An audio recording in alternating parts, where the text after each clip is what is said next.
सभापती महोदय, मगाशी जे काळे साहेबांनी सांगितलं ना साहेब, आपण त्या अधिकाऱ्याला त्या गट विकास अधिकाऱ्याला नाही नाही बरोबर आहे त्यांचा मुद्दा. मंत्री महोदय काही विनंती आहे मीटिंग घेत असेल आणि त्या कार्याचा गैरवापर करून आपलं करत असेल तर त्या निवडून दिलेल्या लोकप्रतिनिधींना काय उपयोग आहे? सभागृहाचे नेते उभे आहेत. आपण जरा बसा खाली, त्यांनी ऐकले आपलं. अरे बाबा, चौकशी असं करून ते उभं त्याच्यावर राहिलं तर कठोर कारवाई करूया. सभापती महोदय,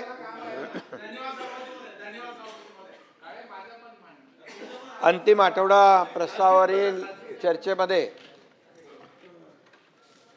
अनेक सदस्यांनी आपले मुद्दे मांडलेले आहेत. माननीय अंबादास दानवेजी आहेत, परिणय फुके, अरुण लाड, डॉक्टर नीलमताई गोरे, श्री प्रवीण दरेकरजी, सतेज बंटी पाटील, संजय खोडके, मनीषाताई कायंदे, उमाताई खापरे, ॲडव्होकेट अनिल परब, कुठे गेले, चित्राताई वाघ, निरंजन डावखरे, अमित गोरके, राजीव पोद्दार, प्रसाद लाड, सदाभाऊ खोत, संजय भेंडे, प्रवीण पोटे, बच्चू कडू आणि इतर काही सदस्यांनी देखील आपले मुद्दे या ठिकाणी अंतिम आठवड्यामध्ये मांडलेले आहेत. मी त्या सगळ्यांना आणि अनेक सूचनाही केल्या त्यांनी चांगल्या, आणि काही मुद्देही मांडलेत. त्याचा मी उत्तरात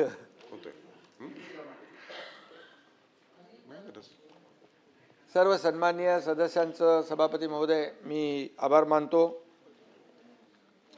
परंतु सगळी एकंदरीत चर्चा बघितली अंबादासजी, तर खऱ्या अर्थाने हे अधिवेशन जे असतं लोकांच्या प्रश्नांना वाचा फोडण्यासाठी, न्याय मिळवून देण्यासाठी भाई असतं. परंतु इकडे सभागृहामध्ये चर्चा कमी आणि बाहेर पायऱ्यांवर मीडियासमोर रोज आपलं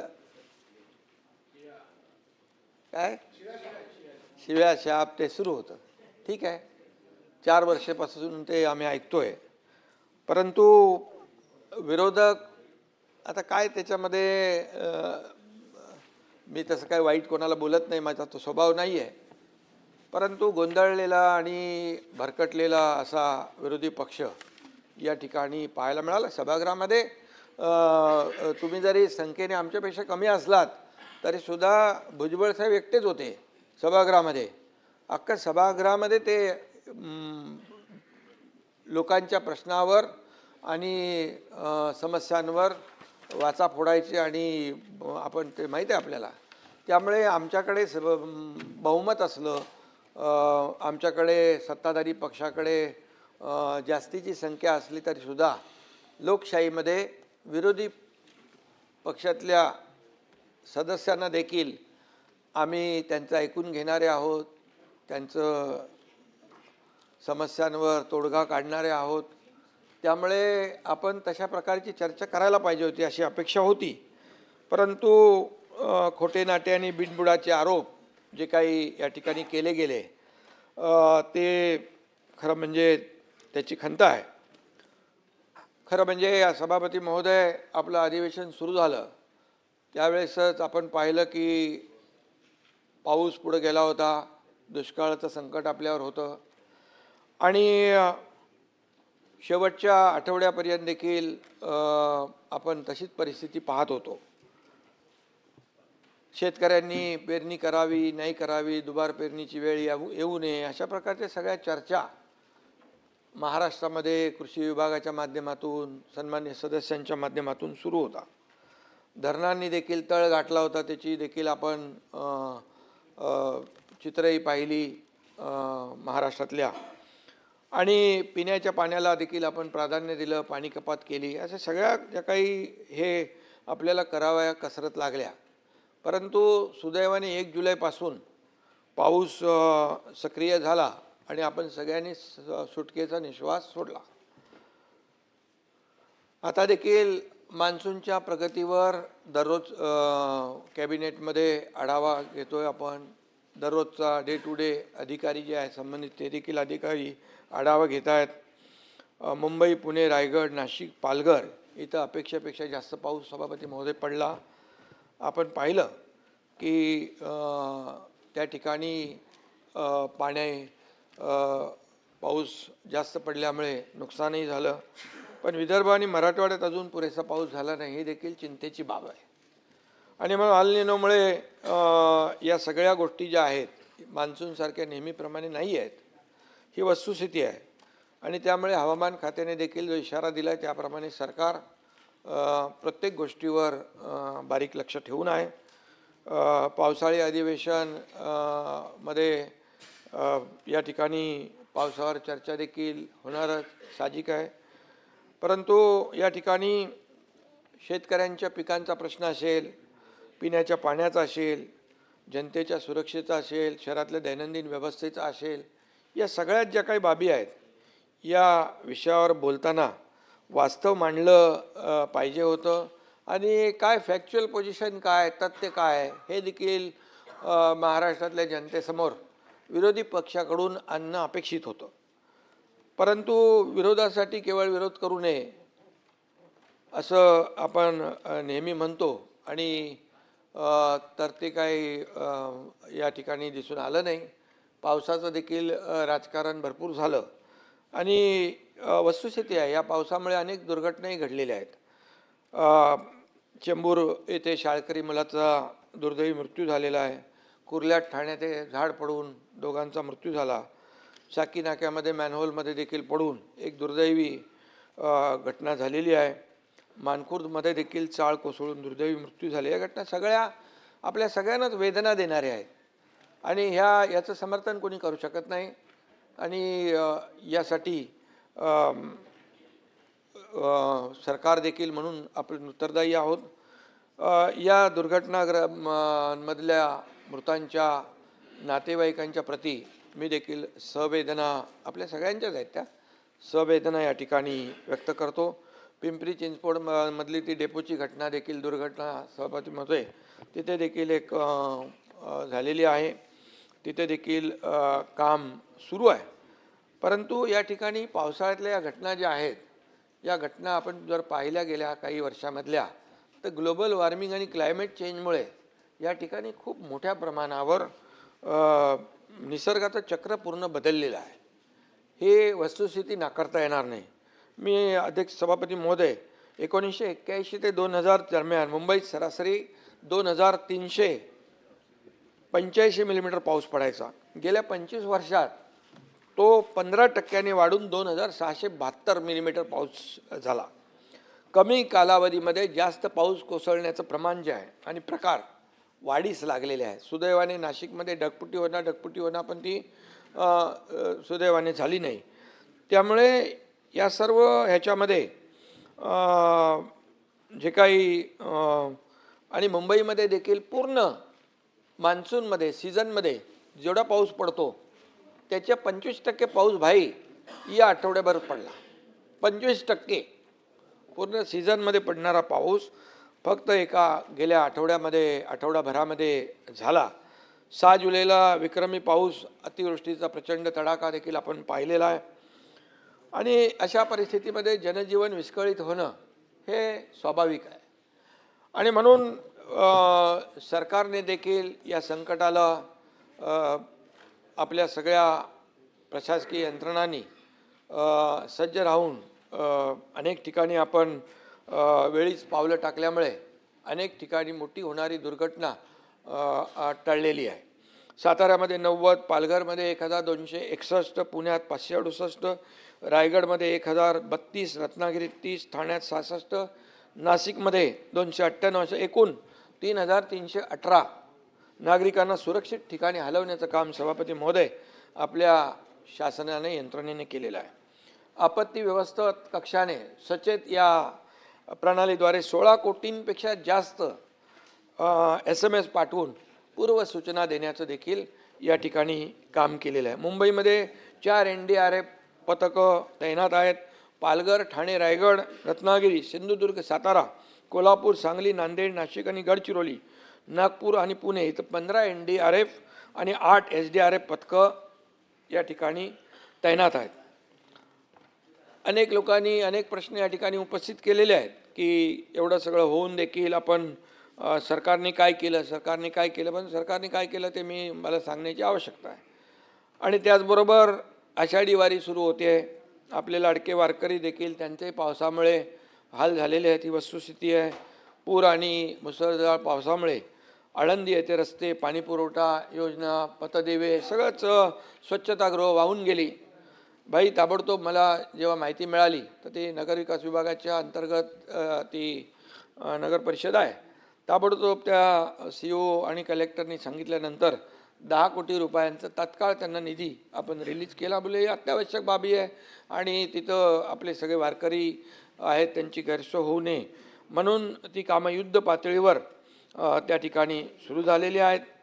आणि म्हणून त्यांच्या आपण म्हणतो आळंदीशी जाऊ ज्ञानेश्वर पाहू तेने सुखे राहू सर्व काळ असं म्हणून आळंदीत येणाऱ्या आपल्या लाडक्या वारकऱ्यांच्या वाटेतली सगळी विघ्न दूर करणं हे सरकारचं काम आहे, सरकारची जबाबदारी आहे. आणि म्हणून सरकार जबाबदारीपासून कुठंही बाजूला जाऊ शकत नाही, कारण सरकार हे सगळी विघ्न दूर करण्यासाठी कटिबद्ध आहे. आषाढीच्या दिवशी चंद्रभागेच्या तीरावर वारकऱ्यांचा महासागर उसळतो. वारीच्या या मार्गावर पंढरपुरात लाडक्या वारकऱ्यांसाठी आपण चोख व्यवस्था केली. आरोग्यमंत्री पण जाऊन आले तिकडे पंढरपूरला आणि त्या ठिकाणची व्यवस्था पाहिली आपण तर तिथे ICU देखील सुविधा ठेवतो आणि छोटी हॉस्पिटल्स, ICU अगदी चंद्रभागेच्या आपल्या त्या सगळ्या पटांगणामध्ये देखील मी स्वतः दरवर्षी तिकडे अगोदर जातो तयारी नियोजन पाहण्यासाठी. तर मोबाईल टॉयलेट असतील, बाकी सगळं व्यवस्था स्वच्छता याबरोबर ICU देखील त्या ठिकाणी तयार केले जातात. आणि आता आरोग्यमंत्री जाऊन आले, त्यांनी यावेळेस एअर ॲम्ब्युलन्स देखील त्या ठिकाणी वेळेस दुर्घटना होऊ नये परंतु आपली तजवीज नियोजन ठेवलेलं. आता परिवहन मंत्री देखील रविवारी जाणार आहेत, काय 5,500 गाड्या बसेस त्या ठिकाणी वारीसाठी सोडत आहेत. त्यामुळे कुठेही वारकऱ्यांना जे काही आपण दरवर्षी नियोजन करतो टोलमाफीचा निर्णय देखील आपण त्यांना घेतलेला आहे. आणि म्हणून ह्या सगळ्या ज्या आहे कुठेही सरकार कुठं कमी पडणार नाही. आणि त्याचबरोबर सभापती महोदय, राज्यातल्या काही भागांमध्ये सरासरीपेक्षा देखील पाऊस कमी पडलेला आहे, ही वस्तुस्थिती आहे. खानदेश, मध्य महाराष्ट्र, पश्चिम विदर्भ, मराठवाड्यात ही परिस्थिती आहे. ही पुढील 10 दिवस हीच स्थिती राहण्याचा अंदाज आहे.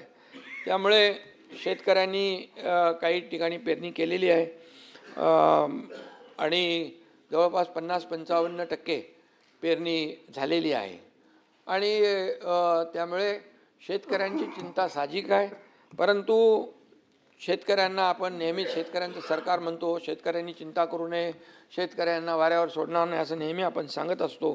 पण जेव्हा जेव्हा संकट येतं त्यावेळेस सरकार शेतकऱ्यांच्या मागं उभं राहतं, हे आपण पाहतो आहे. मला आठवतं आहे या ठिकाणी की जेव्हा मी मुख्यमंत्री होतो त्यावेळेस सुरुवातीला NDRFच्या नियमाप्रमाणे आपण पैसे देत होतो. दादा बरोबर आहे ना? NDRFच्या पण दुप्पट केले, 2 हेक्टरचं लिमिट 3 हेक्टर केलं. सततच्या पावसामुळे नुकसान मिळत नव्हतं ते आपण सुरू केलं. गोगलगाईने झालेलं नुकसान देखील आपण देऊ लागलो. आणि त्यामुळे शेतकऱ्यांना या ठिकाणी, आणि ते आता तसं सुरू आहे. आता देखील आपण जे आम्ही कर्ज 2 लाखापर्यंत कर्ज माफ करण्याचा निर्णय घेतला. बच्चूभाऊ इकडे आहेत, मोठा मोर्चा घेऊन आले होते ते. मुख्यमंत्री देवेंद्रजींनी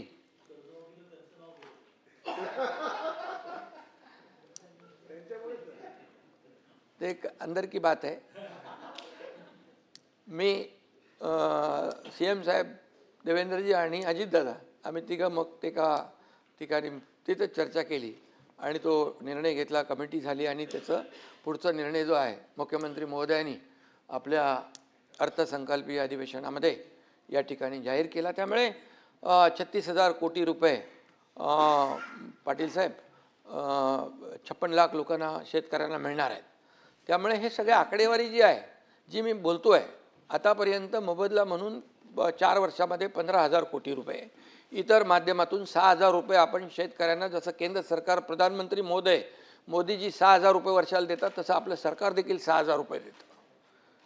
आणि त्यामुळे हे सगळं इतर जे काही आपण देतोय असं मिळून 45,000 कोटी रुपये. अंबादासजी, तुम्हाला त्याच्यातली बरीचशी माहिती आहे, तर याचं मी जे बोलतोय त्याची आकडेवारी तुम्ही तपासून बघा. मी जे आहे ते जे देतोय तेच बोलतोय. आणि आता देखील जो निर्णय घेतलेला आहे तोही मोठा निर्णय आहे. आणि म्हणून आम्ही नेहमी सांगतो, सरकारच्या तिजोरीवर पहिला अधिकार आमच्या बळीराजाचा आहे, शेतकऱ्याचा आहे.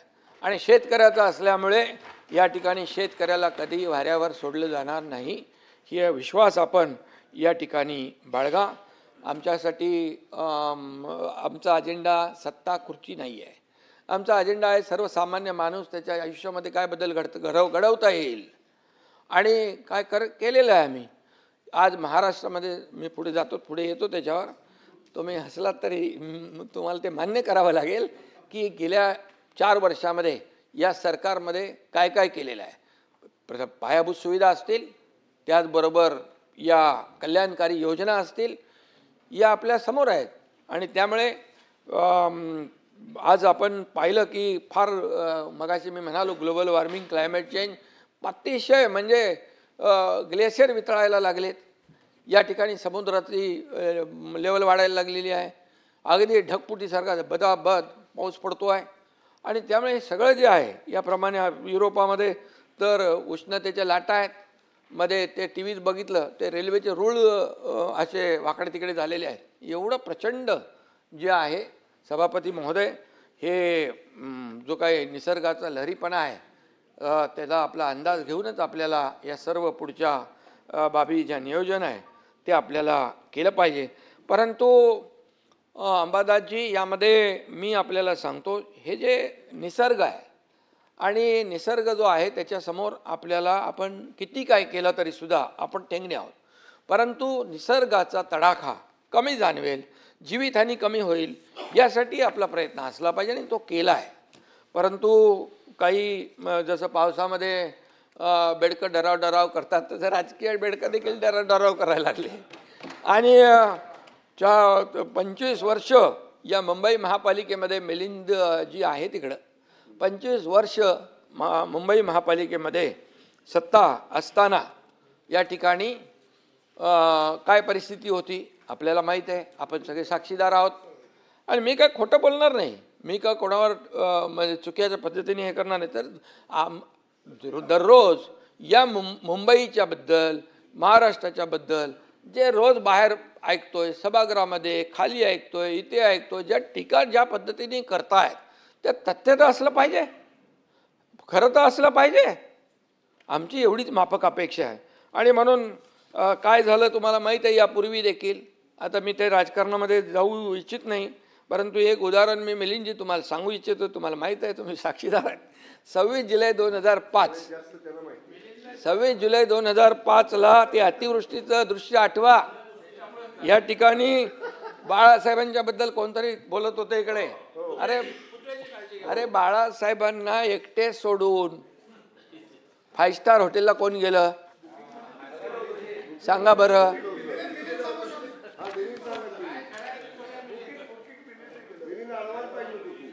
सभापती महोदय, म्हणजे काय आहे, आता जे लोक बोलतात त्यांना जुनं थोडं आठवून आपल्याला माहिती करून दिली पाहिजे, विसरतात.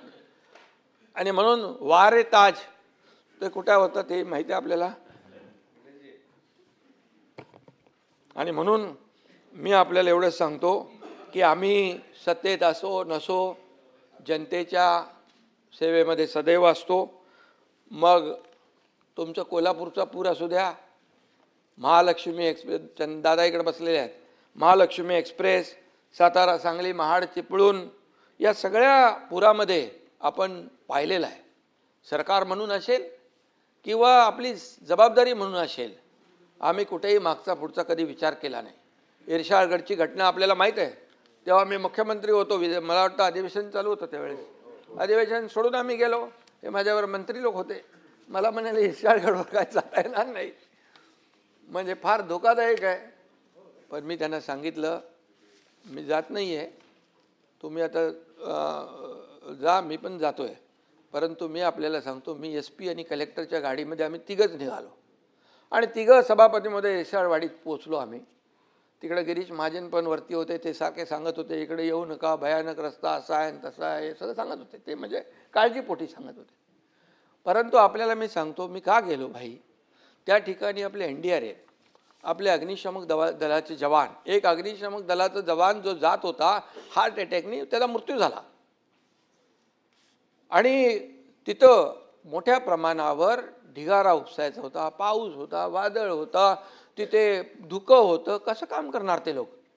मग जिथं जी टीम काम करत होती तिथं टीम म्हणजे सिडकोची टीम होती, इतर आपल्या डिपार्टमेंटची टीम होती. जिथे 500 लोक होते तिथे आम्ही 5000 लोक होते. तिथं मॅन्युअली करायचं होतं. तिथं काय मशीन नाही चालत ना काय चालत नाही.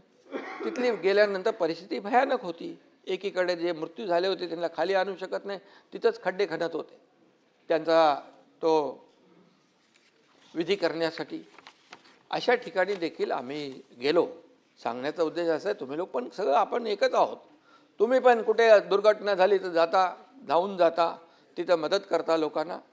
परंतु या ठिकाणी काही करत नाही, सरकारने काही केलं नाही, सरकार उदासीन आहे, सरकारने वाऱ्यावर सोडलं, हे बोलता कामा नये. आणि म्हणून या ठिकाणी आम्ही देखील, मी हॉस्पिटलमध्ये होतो, तिथून माझं काम चालू होतं. फोन करणं, हे करणं, ते करणं. कुठं मुख्यमंत्री महोदय देखील आपल्या वॉर रूममध्ये होते, तिथून पूर्ण महाराष्ट्रामध्ये कुठे काय चाललं आहे. आमचे मंत्री सगळे होते. सगळे मंत्री जिथं जिथं पालकमंत्री सगळे असतील, मंत्री असतील, आपापली जबाबदारी पार पाडत होते. घरी बसले नव्हते. फेसबुक लाईव्हवाले आम्ही नाही, फेस टू फेसवाले आहे. फील्डवर काम करणारे लोक आम्ही आहोत. आणि म्हणून या ठिकाणी खोटी सहानुभूती दाखवणारे आम्ही नाही आहे. आणि म्हणून सभापती महोदय, या ठिकाणी 25 वर्षामध्ये या मुंबई महापालिकेमध्ये काय परिस्थिती झाली आपण पाहिलेलं आहे. आणि त्याचीच फळं आज आपण भोगतो आहे.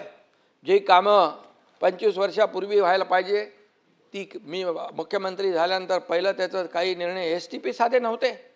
मिलिंदजी बरोबर आहे, 7 STP सुरुवात केली आपण. असंच पाणी वाहत होतं बंटीजी, प्रदूषित पाणी समुद्रात. तिथं आता STPचं काम 1-1.5 वर्षामध्ये STP तयार होतील. समुद्रामध्ये जाणारा प्रत्येक थेंब हा ट्रीटमेंट होऊन जाणार आहे. हे का करू शकले नाहीत? आज खड्ड्यांचा प्रवास का केला 25 वर्ष लोकांनी? का अपघात झाले, का मृत्यू झाले? याचा लेखाजोखा कोण मांडणार? याचा हिशोब कोण देणार? आणि म्हणून कॉन्क्रीटचे रस्ते देखील आम्ही या ठिकाणी केलेले आहेत. मिठी नदीच्या गाळामधलं मिठी नदी तर एकदमच फेमस आहे. आणि त्याच्यामध्ये देखील करोडो रुपये गेले गाळामध्ये. पण ते काय मिठी नदी आता ती आपण साफ करतो आहे. आणि म्हणत ते काय कोण तो काय दिनू काय कोण आहे?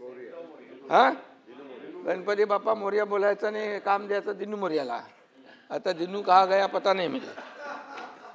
आणि सभापती महोदय, सांगण्याचं तात्पर्य आहे की जे आता दोष देत आहेत याच्या पाठीमागे जबाबदार कोण? आणि म्हणून सभापती महोदय, महाराष्ट्र कर्नाटक सीमेवर देखील अनेक मराठी बांधवांनी आपलं रक्त सांडलं. याच कर्नाटकच्या महाराष्ट्रद्रोही परवा सीमावासी आले होते, आपण होते ना, सीमावासी आले, काय व्यथा सांगत होते? झोडपतात, बोर्ड लावून देत नाही, मराठी कागदपत्र देत नाहीत, कोणाला येऊन देत नाहीत. काय चाललंय? अरे मंत्र्याला पण येऊन देत नाही. हे काय पाकिस्तान आहे? हा देशाचा एक भूभाग आहे. आणि अशा प्रकारचं त्या ठिकाणी हे करतात. तर त्या महाराष्ट्रद्रोही मुख्यमंत्र्यांना बोलवून त्याला शाल आणि बुके देण्याचं पाप कुणी केलं? त्याचे फोटो आलेत. आणि म्हणून हे जे काय आहे, यांची बाळासाहेब असते तर असं केलं असतं का? का सुनील शिंदेजी, बाळासाहेब असते तर असं केलं नसतं. आणि म्हणून नाही कसं. आणि म्हणून परवा सीमा प्रश्नी बैठक झाली. त्या ठिकाणी तुम्ही वैयक्तिक कोणी आपल्याला घेऊ नका आपल्यावर. अरे समोर तुम्ही आहात तर तुमच्याशी बोलणार ना. इथे काय विरोधी, काय शत्रू थोडे आपण. त्यामुळे सभागृहामध्ये आपण लोकांच्या सेवेसाठी आलेलो आहोत, जनतेच्या सेवेसाठी आलो. या ठिकाणी सीमा प्रश्नाच्या बैठकीनंतर पवारसाहेब खाली जाता जाता तिकडे आले. त्यांना कोणाशी त्यांच्या लोकांशी बोलायचं होतं. माझ्या दालनामध्ये आले आणि मी वरती कॅबिनेटला होतो. मला माहीत पडलं तिकडे पवारसाहेब आलेत. आता ज्येष्ठ नेते पवारसाहेब आता आपले तिकडे बसले दालनात. मी ताबडतोब गेलो. त्यांना आपली संस्कृती आहे, शाल श्रीफळ दिलं. अरे काय तू, किती मिरच्या, किती पोटदुखी, किती मळमळ, किती जळजळ, काय? अरे काय मी जलुशील चालणार नाही, जमाल गोटा पाहिजे. आरोग्यमंत्री हे बघ तुझं आता काय एवढं, आता इतक्या वर्ष 4 वर्ष झालेत, ते काहीतरी द्या त्यांना इलाज. 50 वेळा सभापती महोदय मुख्यमंत्री देवेंद्रजींकडून जाऊन त्यांना बुके देऊन लोटांगण घालून सगळं भेटतात. आम्ही कधी देवेंद्रजींनाही विचारलं नाही आणि देवेंद्रजींनी देखील मला विचारलं नाही. आमच्या दोघांना एकमेकावर विश्वास आहे. अरे जे लोक जे अशा पद्धतीने काही विचार करतात ते स्वतःची फसगत करतायत. आणि म्हणून आपल्याला मी सांगतो, पवार साहेब एक ज्येष्ठ नेते आहेत. आमची संस्कृती आहे, महाराष्ट्राची परंपरा आहे. ही विकृती कसली आहे? काय घाणेरडं, ही आपली संस्कार परंपरा आहे. किती खालच्या थरावर बोलणार तुम्ही, किती खालच्या थरावर, जेवढे खालच्या थरावर बोलाल तेवढे खाली खाली खाली खाली खड्ड्यात उतरत जाणार. आणि म्हणून आपलाच खड्डा होताय. आणि म्हणून मी आपल्याला एवढं सांगतो, देवेंद्रजी आणि आम्ही आमच्यामध्ये किती काही तुम्ही काय प्रयत्न काड्या घालायचा प्रयत्न केला तरी काय होणार नाही. अरे आमचा अजेंडा काय आहे? या महाराष्ट्राला पुढे नेणं, या महाराष्ट्राचा विकास करणं, या महाराष्ट्राची प्रगती करणं, या सर्वसामान्य लोकांच्या आयुष्यामध्ये चांगले दिवस आणणं हे आमचं आहे. आणि म्हणून मी सांगतो, हम वो नहीं जो दिल तोड़ देंगे, हम वो नहीं जो दिल तोड़ देंगे, थाम कर हाथ फिर साथ छोड़ देंगे.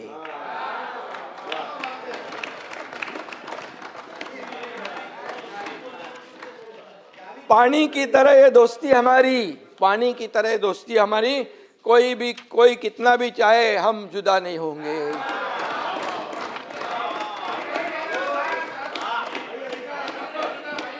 अरे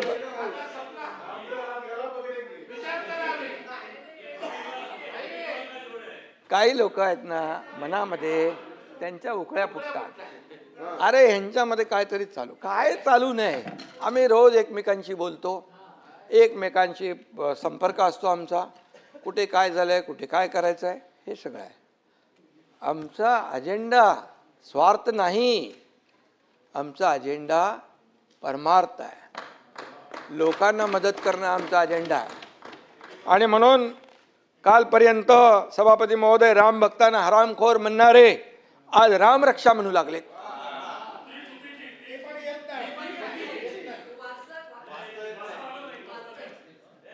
श्रीकांतनी एका दमात बोलून टाकलं होतं, हनुमान चालीसा, सत्ता असताना दाम आणि सत्ता गेली की राम. सत्ता असताना दाम, सत्ता गेली की राम, असं हा प्रकार आहे. आणि म्हणून कर्माची मिळाली शिक्षा म्हणून आठवली रामरक्षा. आता तुम्ही काय करणार सभापती महोदय? काहींनी नवा शोध लावलाय की हनुमानाने मशालीने लंका जाळली. हनुमानाने भाई मशालीने लंका जाळली. त्यांच्या पक्षाची निशाणी जर लायटर असती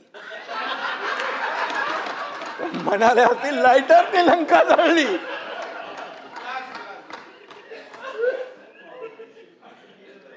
अरे तुम्ही महाविकास आघाडीचे पाटील साहेब सांगा तरी.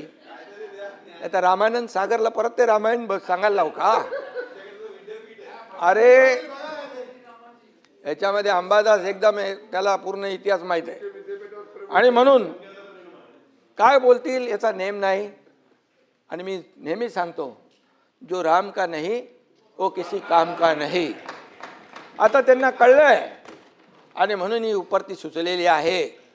आणि म्हणून हनुमान चालीसा म्हणणाऱ्या आमदार खासदारांना जेलमध्ये कोणी टाकलं? आणि म्हणून मी सांगतो, आपल्याला देखील नावं घेत नाही मी, तुम्हाला उगाच नोटीस बिटीस यायला नको. विचारणं होईल लगेच.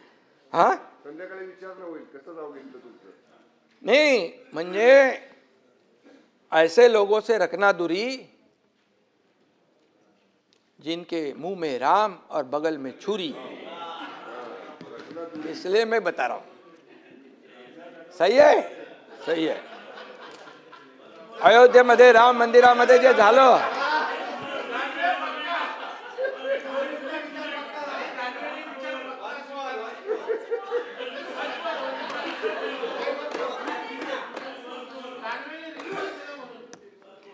नको जाऊ दे.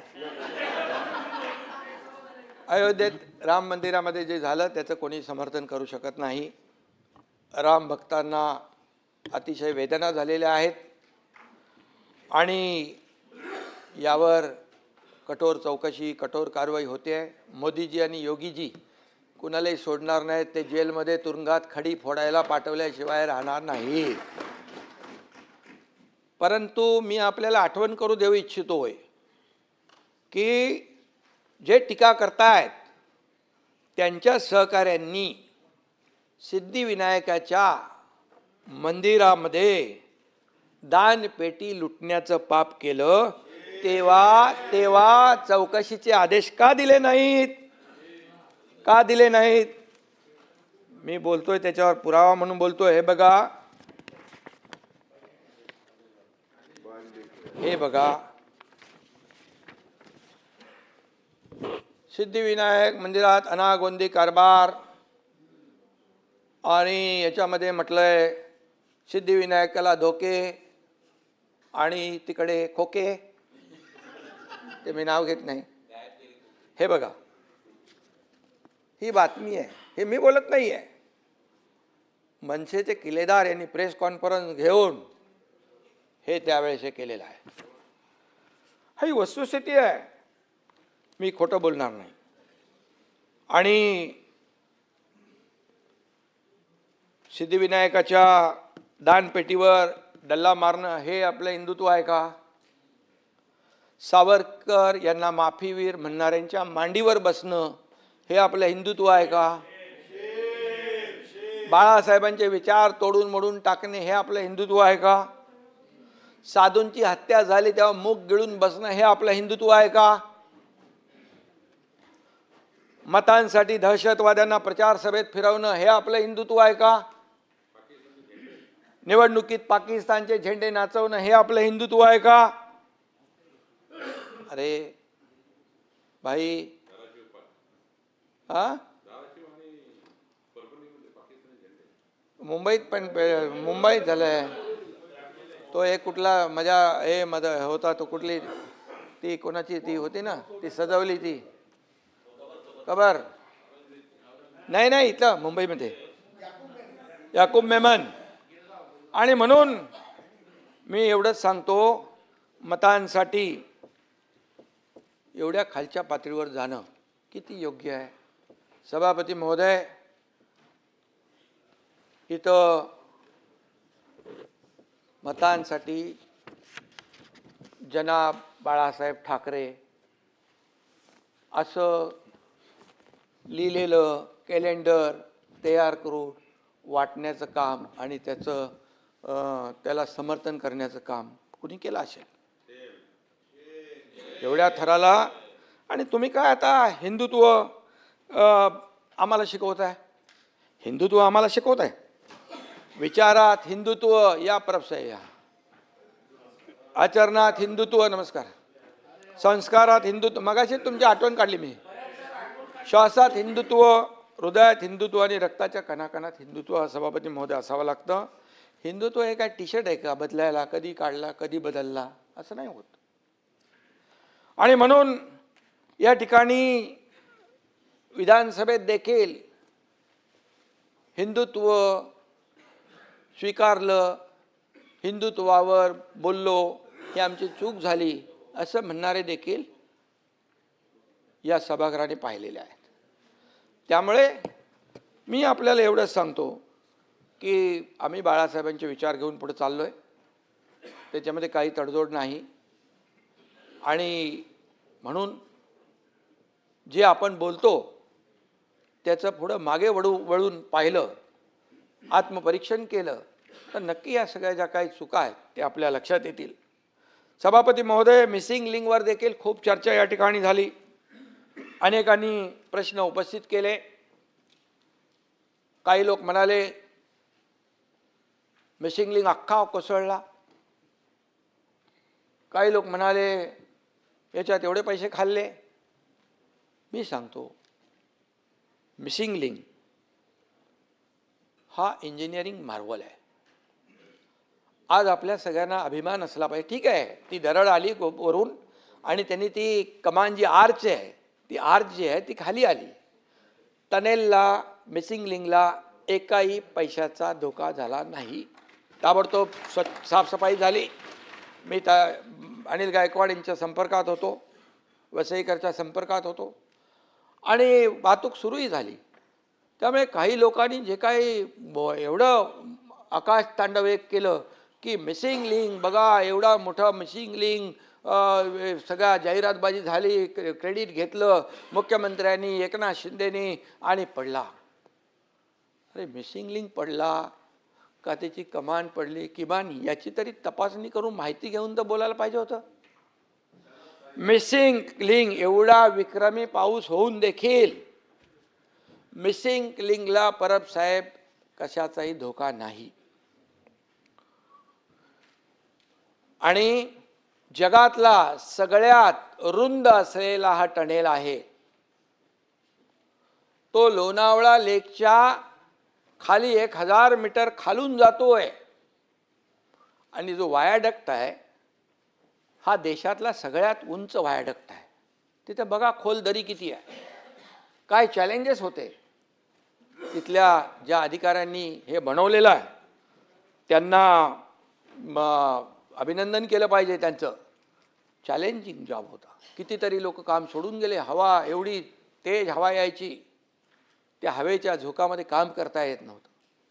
हां ठीक आहे, तो जो काही दगड आला, पाण्याचा एवढा प्रवाह होता आणि तो येईल इकडे असं कोणी म्हणजे मिसिंग लिंक तर काय, मिसिंग लिंकला काही झालेलं नाही आहे.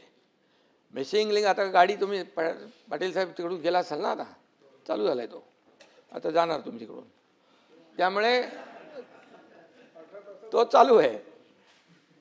आणि म्हणून ज्यांनी याच्यात काम केलं त्यांचं अभिनंदन केलं पाहिजे. या मिलिंद नार्वेकरला त्यांचंही अभिनंदन करतो मी. खरं बोलायची हिंमत दाखवली त्यांनी मिसिंग लिंकच्या बद्दल.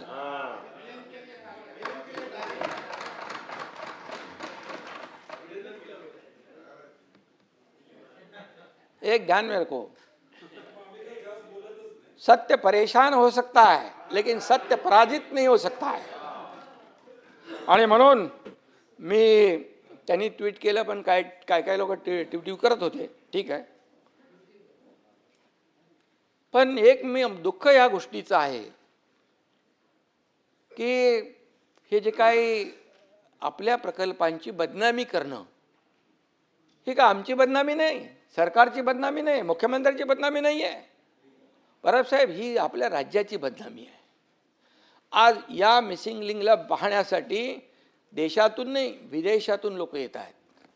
कसा हा मिसिंग लिंक झाला, कसा वायाडक्ट उभा राहिला. ठीक आहे, त्या पाणी आलं, फ्लो आला आणि त्याची कमान जी आहे ती बाहेर लावलेली आपण ते डेकोरेशन सारखं करतो, फसाड टाईप, ते खाली आले. आणि म्हणून या ठिकाणी महाराष्ट्राचे शत्रू ही करत नसतील एवढी बदनामी आज लोकशाहीमध्ये आपले विरोधी पक्षातले सदस्य किंवा सदस्य नसतील, आपले कोणी असतील, नेते असतील, ते करत असतील. पण खऱ्या अर्थाने जे लोक महाराष्ट्राच्या प्रकल्पांची बदनामी करतायत त्यांना आपण काय म्हणणार. काही लोकांनी तर म्हणाले हे देशाचे शत्रू आहेत. मोदीजींच्या बद्दल जाऊन बाहेर प्रदेशामध्ये देशाची बदनामी करतात, आपल्या प्रधानमंत्र्यांची बदनामी करतात. आता इथं महाराष्ट्रामध्ये, राज्यामध्ये राहून महाराष्ट्राची बदनामी करणारे कोण? महाराष्ट्रद्रोही म्हणायचं आम्ही त्यांना? हे महाराष्ट्रद्रोहच होऊ शकतो. आणि म्हणून हे राज्याचे दुश्मन जे आहेत त्यांना माझं सांगणं आहे, तुम्हाला नाही, त्यांना माझं सांगणं आहे, कुठलाही प्रकल्प आपला जर झाला बदनाम तर ती महाराष्ट्राची बदनामी होते, कुठल्या पदाधिकाऱ्याची, मुख्यमंत्र्याची नाही ना मंत्र्याची नाही. त्यामुळे शेवटी आपल्याला हे देखील तारतम्य बाळगलं पाहिजे. परवा वायनाडमध्ये दुर्घटना घडली, दरड कोसळून 6 जणांचा दुर्दैवी मृत्यू झाला. त्याचं दुःख आम्हालाही आहे. बिलकुल कोणाचाही मृत्यू होणं हे त्याच्या परिवाराला जे चटका बसतो, वेदना होतात, ते आपल्याला देखील संवेदनशील लोकांना व्हायलाच पाहिजे. पण त्याचं राजकारण करायचं का? दरड कोसळली, तिथला खासदार, पुढे राज्य सरकार त्याच्यावर कारवाई करा, त्याची बदनामी करा, असं आम्ही केलं नाही कुठं. सभापती महोदय, सतेज पाटील साहेबांनी मिसिंग लिंकसाठी 50% खर्च वाढ झाली असं आपण म्हणालात. डॉक्युमेंट ऑनलाईन आहेत की नाहीत हे आपण प्रश्न उपस्थित केलात. पण मी आपल्याला सांगतो, या प्रकल्पाची किंमत 6,695 कोटी रुपये, प्रत्यक्ष खर्च 7,189 कोटी रुपये, वाढ फक्त 7.26%, मंजूर रकमेच्या 10% देखील कमी. ही वस्तुस्थिती आहे, ही तपासून घ्या. लपवाछपीचा काय विषय येत नाही. मी इथे सभागृहात बोललो आहे आणि मी इथे बोलल्यानंतर मी जे बोलेन ते तपासून घ्या. कागदपत्रे NIC पोर्टलवर उपलब्ध आहेत, ती देखील आपण पाहावीत, वाचावीत. हा प्रकल्प अत्यंत गुंतागुंतीचा, मी मगाशी म्हणालो, तांत्रिकदृष्ट्या अतिशय आव्हानात्मक आहे.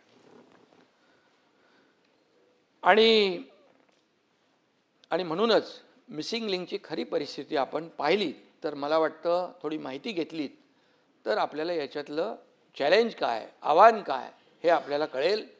आणि ज्यांनी केलं त्यांचं कौशल्य देखील आपल्या लक्षात येईल. जे झालेलं आहे त्याचं समर्थन आम्ही बिलकुल करत नाही. ताबडतोब ते सुरू झालं पाहिजे, मार्ग खुला झाला पाहिजे, याचं काम केलं आम्ही ताबडतोब. एकदा तर दरड कोसळली, मी मंत्री होतो तर स्वतः जाऊन तिथे थांबलो होतो मी. आमचे त्या दिवशी पण राजे होते, शिवेंद्र बाबा तिकडं गेले होते. या सतेजजी, या प्रकल्पामुळे मुंबई पुणा 40 मिनिटांनी अंतर कमी झालं. पुढचं सातारा, तुमचं कोल्हापूर, सगळंच. पश्चिम महाराष्ट्रामध्ये हा गेम चेंजर प्रकल्प आहे.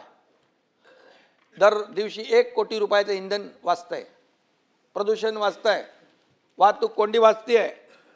आणि म्हणून हा प्रकल्प जो आहे हा गेम चेंजर प्रकल्प आहे असं मी या ठिकाणी सांगू इच्छितो.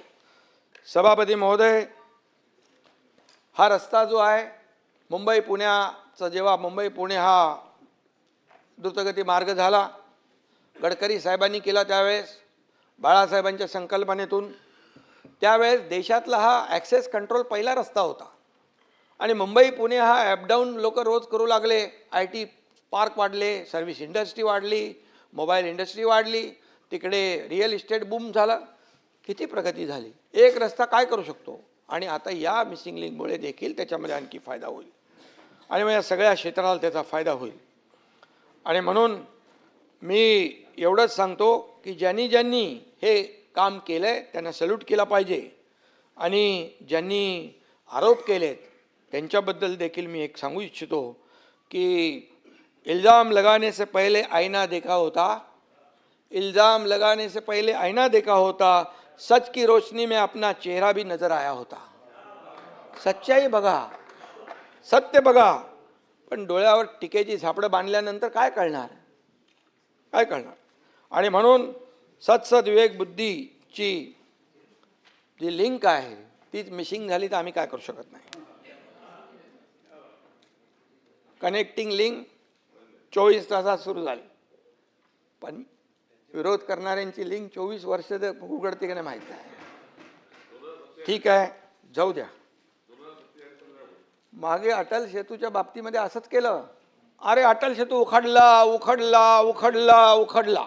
अरे जो तो चालला अटल सेतूवर सभापती महोदय फोटो काढायला, सेल्फी पॉईंट झालं तिकडं. काय होतं, सर्व्हिस अप्रोच रोडला एक भेग पडली होती. आज अटल सेतूवर जातोय ना आपण, सगळे जातोय आपण. आज अटल सेतूमुळे एअरपोर्ट नव्या मुंबईचं एअरपोर्टला जाण्याचं अंतर किती वाचलं, किती फायदा झाला अटल सेतूमुळे. आणि या सगळ्या गोष्टी ह्या ज्या काही आपण केलेल्या आहेत, याचं जी कनेक्टिव्हिटी आपण केली आहे महाराष्ट्रामध्ये, त्याचं कौतुक करायचं तर जाऊ द्या, परंतु टीका तरी करू नका. खऱ्या अर्थाने या अटल सेतूवर परबसाहेब 30,000 पेक्षा जास्त वाहनं इथून ये जा करतायत आता. आणि अनेक देखील टीका झाल्या मॅन्युअलमधून. मगाशी मी चर्चा केली, मॅन्युअलमध्ये पडून मृत्यू झाला. 5 वर्षापूर्वी देखील डॉक्टर अमरापूरकरांचा असा दुर्दैवी मृत्यू झाला होता. एक डॉक्टर होते ते. ह्या घटना सगळ्या दुःखदच आहेत, या वेदनादायीच आहेत. झाड पडून मृत्यू झाले पूर्वी पण सगळा हिशोब आहे आमच्याकडे. पण ह्या घटना टाळल्या कशा जातील याच्यावर आपण एकमताने विचार केला पाहिजे का. त्याचं राजकारण करता कामा नये. मला त्याच्यावर काय राजकारण करायचं नाही आहे. कोणाच्या काळात किती झाडं पडली, कोणाच्या काळात किती मृत्यू झाले, ते काय मृत्यूचं राजकारण करणं सगळ्यात दुःखद आहे, सगळ्यात दुर्दैवी आहे. आणि म्हणून या दुर्घटनेचं राजकारण थांबवून संवेदना दाखवण्याची आवश्यकता आहे. रस्त्याच्या काँक्रिटीकरणामुळे झाडं पडली असे काही लोकांनी आरोप केलेला आहे. महापालिका आयुक्तांनी त्याचा खुलासा केलेला आहे. मी पुन्हा एकदा सांगू इच्छितो, गेल्या आठवड्यात मुंबईत 830 झाडं कोसळली. त्यापैकी सरकारी आणि रस्त्यावरची 350 झाडं होती. बाकी 480 झाडं सभापती महोदय खाजगी जागांवर होती, सोसायट्या वगैरे. काँक्रिटीकरणाचा जो विषय आहे,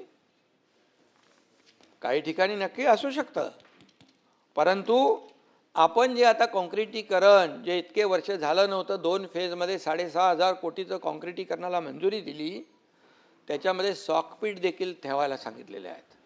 जी झाडं आहेत त्याच्या बाजूला आळं झालं पाहिजे, त्यातून माती असली पाहिजे, तिथून पाणी मुळापर्यंत गेलं पाहिजे. या सगळ्या गोष्टी ज्या आहेत त्या सांगितल्यात. आणि कुठे त्याची अंमलबजावणी होत नसेल तर बिलकुल आम्ही ते करू. आणि आता आपण पाहिलं की 80-90च्या स्पीडने वारे वाहत होते, त्यामुळे झाडं पडली, फांद्या पडल्या. ही वस्तुस्थिती आहे. 20 वर्षात पावसाचं गणितच बिघडून गेलेलं आहे. ज्या पद्धतीने पाऊस वाढला आहे त्या पद्धतीने आपण तशी योजनाही करतो आहे. मुंबई महापालिकेमध्ये पुराच्या नियंत्रणासाठी जे काही योजना केलेल्या आहेत, महापालिकेचे 547 पंप कार्यरत आहेत. MMRDA, रेल्वे आणि इतर यंत्रणा धरून 990 पंपांची व्यवस्था आहे. 6 मोठी pumping station, 10 mini pumping station कार्यरत आहेत. पावसाळ्यापूर्वी छोटे मोठे नाले आणि मिठी नदी नाल्याची सफाई जी आहे ती ती झाली, त्याच्यावर काही आरोप झाले. नाले सफाईत AI तंत्रज्ञान देखील वापरण्याचं काम केलं. पूर्वी गाळ न काढताच काय काय व्हायचं ते देखील त्याचे साक्षीदार आपण आहोत. AI तपासणीमुळे 2025मध्ये कंत्राटदारांना 12.5 कोटी, तो अंबादाजी लिहून घ्या, आणि 2026मध्ये 9,25,00,000चा दंड आकारण्यात आलेला आहे. आकडे व्हेरीफाय करा. पूर्वी कागदावर नाले सफाई व्हायची, तशी आता नाही होत. सर्वात महत्त्वाचं म्हणजे मुंबईच्या एकात्मिक पूर नियंत्रणासाठी स्वतंत्र प्रकल्प तयार करून केंद्र शासनाकडे तो पाठवला आहे.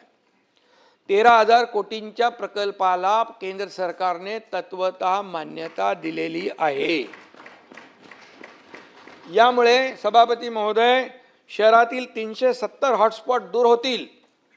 सर्वात महत्त्वाचं म्हणजे ज्या ठिकाणी पाणी साचतं तिथं 30 मिनिटात निचरा होईल अशी व्यवस्था या ठिकाणी उभी राहील. आणि मुंबई पाण्याखाली जाऊच नये अशा प्रकारची भावना तुमची आमची सगळ्यांची आहे. अशी व्यवस्था आपण या ठिकाणी पुढच्या ह्या सगळ्या प्रकल्पांमध्ये आहे. मी एकच सांगतो की एवढ्या मोठ्या पावसात देखील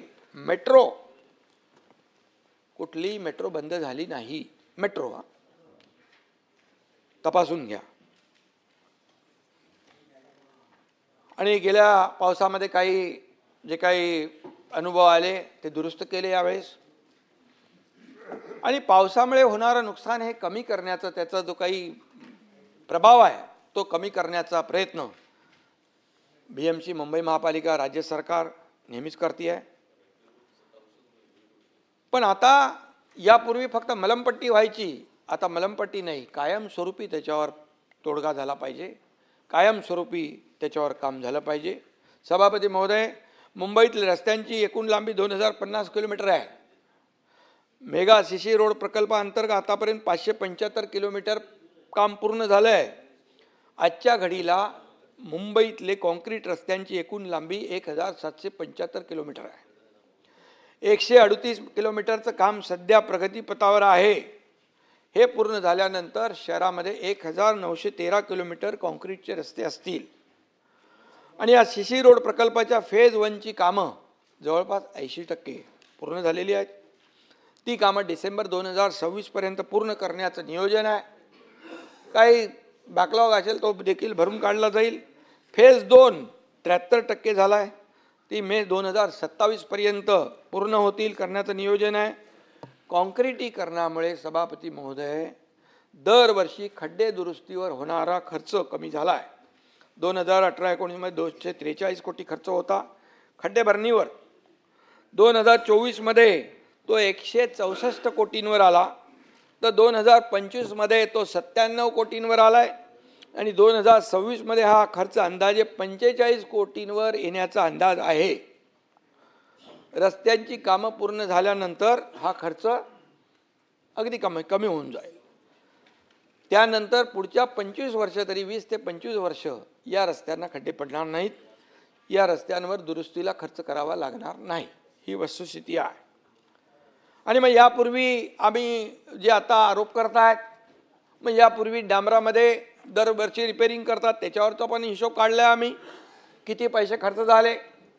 चहल यांना आम्ही बोलवलं. मी आणि देवेंद्रजी होतो. मी म्हणाल तुम्ही दरवर्षी हे खड्ड्यामध्ये किती पैसे खर्च करता. तर त्यांनी आम्हाला आकडे दिले. आतापर्यंत किती खर्च केले तेही आकडे दिले. मग याला का लोकांना त्रास देता. याला कायमस्वरूपी कॉन्क्रीटचा आपण का करत नाही. करू शकतो म्हणाले. आणि तेव्हाच आम्ही निर्णय घेतला की 2002 फेजमध्ये मुंबईतले सारे रस्ते कॉन्क्रीटचे करायचे. आणि मग हे डांबरीकरणामध्ये काळ्याचं पांढरं पांढऱ्याचं काळं हे करायचं काम आता बंद होईल. म्हणूनच आता ही टीका होती आहे.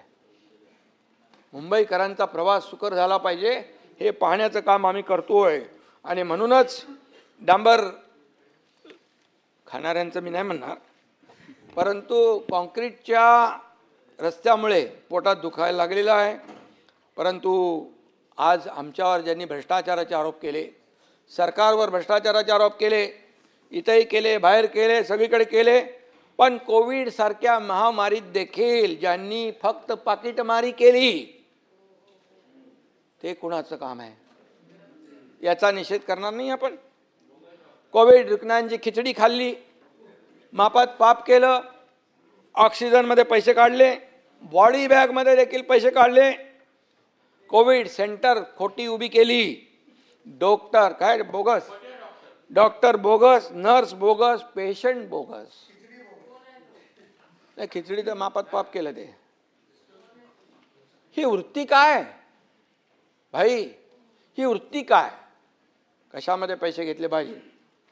आणि म्हणून प्रत्येक कामात त्यांनी भ्रष्टाचार केला. कोविडमध्ये देखील या ठिकाणी अशा प्रकारची इथे जे चौकशी चालू आहे. आणि म्हणून कामामध्ये भ्रष्टाचार करणारे आता आमच्यावर भ्रष्टाचाराचा आरोप करतात. आणि बाळासाहेबांचं नाव घेता आम्ही बाळासाहेबांचे विचार पुढे नेतोय. बाळासाहेबांनी तर आरेला कार्य करायचं शिकवलं होतं. तर तुम्ही तर आरे कारशेडच बंद करून टाकलं. अरे ते कारशेड बंद झाल्यामुळे त्याचा 10,000 कोटी रुपये खर्च वाढला. कोण भरणार 10,000 कोटी. मेट्रो 3 यालाही स्थगिती द्यायला सांगितली होती. 10,000 कोटी. मग आता कोण देणार आहे. कुठली प्रॉपर्टी मिलिंग जी कुठून. लंडन. आणि म्हणून मी बाकी काय सांगत नाही. जाऊ द्या. बात निकलेगी तो बहुत दूर तक जाएगी. बऱ्याचशा गोष्टी माहीत आहेत. आमच्या बघा संयम आहे. आम्ही तुम्ही 4 वर्ष शिव्या देत राहा. 4 वर्ष शिव्या देत. अरे खूप काय आमच्याकडे आहे. शिव्या देणार नाही आम्ही. आम्ही गाईच्या शापाने काय म्हणतो कावळ्याच्या शापाने गाय मरत नाही.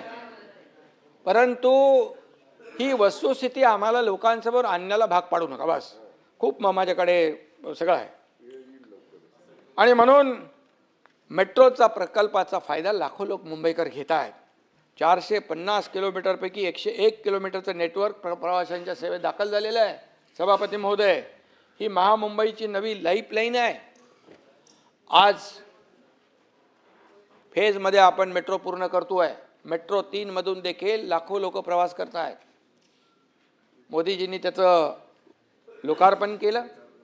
अरे, ज्याचं भूमिपूजन केलं त्याचं लोकार्पण देखील करण्याची हिंमत आम्ही केली. एवढ्या फास्ट प्रकल्प राबवले.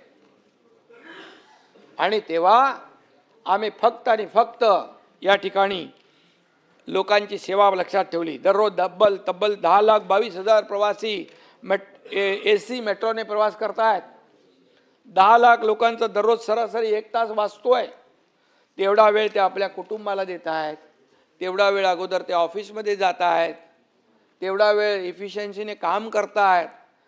मग त्यामुळे प्रदूषण कमी होतं आहे, वाहतूक कोंडी कमी होते आहे. सिडकोच्या मेट्रोमधून 7,27,000 प्रवासी रोज प्रवास करतायत. इन्फ्रा प्रकल्पांना गती देताना राज्याचा महसूल देखील वाढवतोय. मी हे का सांगतोय? तुम्ही सांगताय काय केलं तुम्ही? काय फक्त भ्रष्टाचार केला, करप्शन केलं? अरे, आमचं करप्शन नाही आहे. आमचं नेशन फर्स्ट आहे. आणि करप्शन फर्स्ट कोणाचं आहे? आणि म्हणून जे आम्ही केलं ते समोर आहे. आणि महसूल विभागाच्या बाबतीमध्ये अंबादास दानवे, आपले परिणय फुके, अरुण लाड, नीलमताई, प्रवीण दरेकर, मनीषाताई कायंदे, आपले परबसाहेब, श्रीमती चित्राताई वाघ, राजीव पोद्दार, सदाभाऊ खोत, संजय भेंडे आदी सन्मान्य सदस्यांनी महसूल विभागाशी संबंधित काही मुद्दे मांडले. मी या सभागृहाला विश्वास देऊ इच्छितो. महसूल मंत्री इकडे आहेत. शासनाच्या महसुलावर डल्ला मारणाऱ्यांना, शासकीय जमिनी बळकावणाऱ्यांना माफ नाही, बिलकुल नाही. मी या महसूल मंत्र्यांचं अभिनंदन करतो. हे फटाफट निर्णय घेतात. लोकांच्या फायद्याचे फास्ट घेत आहेत. आणि म्हणून हे सरकार महसूल वाचवणार आहे, भ्रष्टाचारावर प्रहार करणार आहे, दोषींना शिक्षा देणार आहे आणि जनतेच्या हक्काचं रक्षण करणारं सरकार आहे.